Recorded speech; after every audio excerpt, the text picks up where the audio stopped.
You are welcome to my channel Grammar School 26. ইংরেজি শিখতে হলে এর ভোকাবুলারি শিখতে হবে, তাদের সঠিক ব্যবহার জানতে হবে। আমার প্রত্যেকটা ভিডিওতে আমি নতুন নতুন ভোকাবুলারি এবং নতুন নতুন সেন্টেন্স শেখানোর চেষ্টা করি, যাতে তোমরা সহজেই ইংরেজি রপ্ত করতে পারো। No more talking, let's start.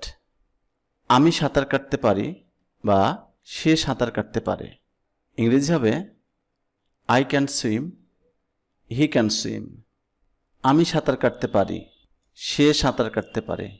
এই দুইটি কথাকেই আমরা এভাবে বলে থাকি।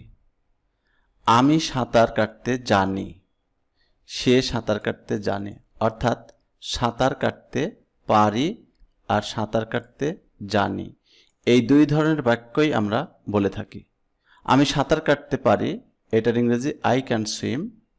আর আমি সাঁতার কাটতে জানি, এইটার ইংরেজি হবে I know how to swim. He knows how to swim. Swim অর্থ সাঁতার বা সাঁতার কাটা, know অর্থ জানা বা চেনা। আমরা কম্পিউটার চালাতে জানি, we know how to operate a computer.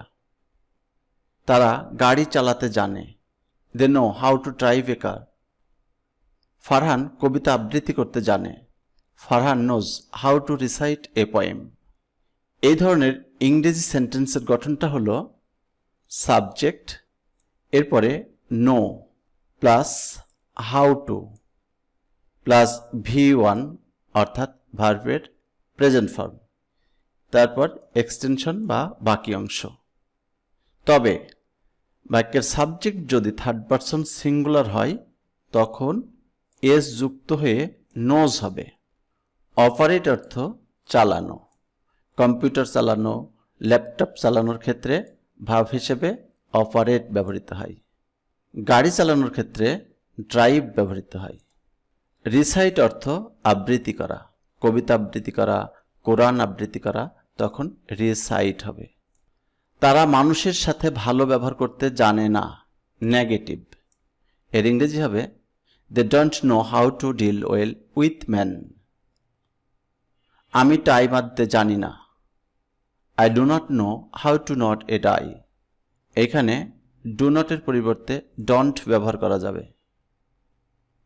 তিনি টাইপ জানেন না, he does not know how to type বা he doesn't know how to type. Deal with ব্যবহার করা, নট অর্থ গিট বা গিট্টু দেওয়া, টাইপ অর্থ টাইপ করা। তারা ঘোড়ায় চড়তে পারত, পারত মানে অতীত, ইংরেজি হবে they could ride on a horse. ক্যানের জায়গায় কুড, কারণ এটা পাস্ট টেন্স আছে, তাই ক্যানের পাস্ট ফর্ম কুড করা হয়েছে। তারা জমি চাষ করতে জানতো, জানতো মানে অতীত, ইংরেজি হবে they knew how to cultivate lands. Know এর আগে শিখলাম নো, এবার নিউ, কারণ এটা পাস্ট টেন্স। সে নৌকা চালাতে জানতো না, এখানে আছে জানতো, এখানে জানতো না, অর্থাৎ এইটা negative. He didn't know how to row a boat. Didn't বা ডিড নট ব্যবহার করলে এখানে নিউ হবে না, নো হবে। এখানে দেখো নিউ আছে, কিন্তু এখানে হবে নো, অর্থাৎ ডিডের পরে ভার্বের প্রেজেন্ট ফর্ম ব্যবহৃত হয়। রাইড অর্থ ঘোড়ায় চড়া, কাল্টিভেট অর্থ জমি চাষ করা, জমি চাষ করা, ল্যান্ড অর্থ জমি, রো অর্থ নৌকা চালানো, বোট অর্থ নৌকা। সংবাদটি শোনা মাত্র সে মূর্ছা গেল।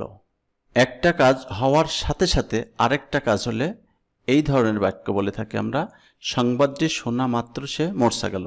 যেই মাত্র সংবাদটি শুনেছে সেই মাত্র মূর্ছা গেছে। ইংরেজি হবে as soon as he heard the news he fainted.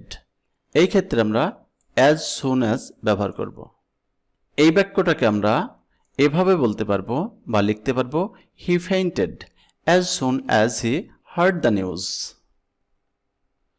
প্রশ্নটি পাওয়া মাত্র বালিকাটি ঘাবড়ে গেল। As soon as the girl got the question she became nervous. পুলিশকে দেখা মাত্র চোরটি দৌড় দিল। As soon as the thief saw the police he ran away. As soon as অর্থ যেই মাত্র সেই মাত্র, কিন্তু আমরা যেই সেই তো বলি না, মাত্র শব্দটা ব্যবহার করি। দেখো এই যে শোনা মাত্র, পাওয়া মাত্র, দেখা মাত্র। ফেইন্ট অর্থ মূর্ছা যাওয়া। নার্ভাস অর্থ ঘাবড়ে যাওয়া। থিফ অর্থ চোর। সি অর্থ দেখা। রান অ্যাওয়ে দৌড় দেওয়া বা পালিয়ে যাওয়া। মাকে দেখা মাত্র শিশুটি কাঁদিয়া উঠিল। As soon as the baby saw its mother, it cried out. সে স্কুলে পৌঁছা মাত্র ঘন্টা পড়ল। As soon as he reached the school, the bell rang. বৃষ্টি থামা মাত্র বালকেরা খেলা শুরু করল। As soon as the rain stopped, the boys started playing. Cry out মানে কাঁদিয়া ওঠা। রিচ অর্থ পৌঁছানো। বেল অর্থ ঘন্টা। রিং অর্থ বাজা। রেইন অর্থ বৃষ্টি বা বৃষ্টি হওয়া। বাসায় পৌঁছা মাত্র আমাকে ফোন করবে। Ring me as soon as you reach home, অথবা you will ring me as soon as you reach home. 10টা বাজা মাত্র পরীক্ষা শুরু হলো। As soon as the clock struck 10, the exam began. বইটি পড়া মাত্র আমাকে ফেরত দেবে। Return me the book as soon as you finish reading it. Clock মানে ঘড়ি। স্ট্রাক 10 10টা বাজা। স্ট্রাক 9 9টা বাজা। স্ট্রাক 8 8টা বাজা। এইগুলির ব্যবহার সুন্দর করে মনে রাখবা। রিটার্ন মানে ফেরত দেওয়া।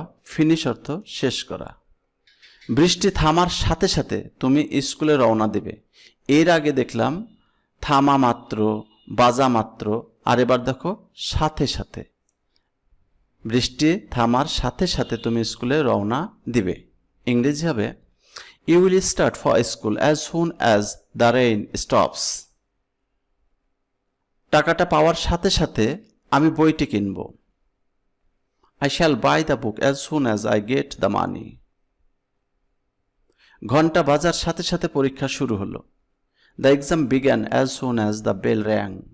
তাহলে মনে রেখো, বাক্যে যদি সাথে সাথে বা থামা মাত্র, বাজা মাত্র এইরকম থাকে, সেই সব ক্ষেত্রে আমরা অ্যাজ সুন অ্যাজ এই ফ্রেজটি ব্যবহার করব। বাই মানে কেনা, গেট মানে পাওয়া, বিগিন মানে শুরু করা। আজ এ পর্যন্তই। আশা করি ভিডিওটা তোমাদের অনেক উপকারে আসবে যদি তোমরা মনোযোগ সহকারে দেখো এবং বোঝার চেষ্টা করো। তো ভিডিওটা ভালো লাগলে অবশ্যই লাইক করবা, কমেন্ট করবা, আর তুমি আমার চ্যানেলে প্রথম হয়ে থাকলে চ্যানেলটি সাবস্ক্রাইব করবা এই ধরনের এবং অন্যান্য বিভিন্ন ধরনের ভিডিও পাবার জন্য। ভালো থেকো, সুস্থ থেকো। আল্লাহ হাফিজ।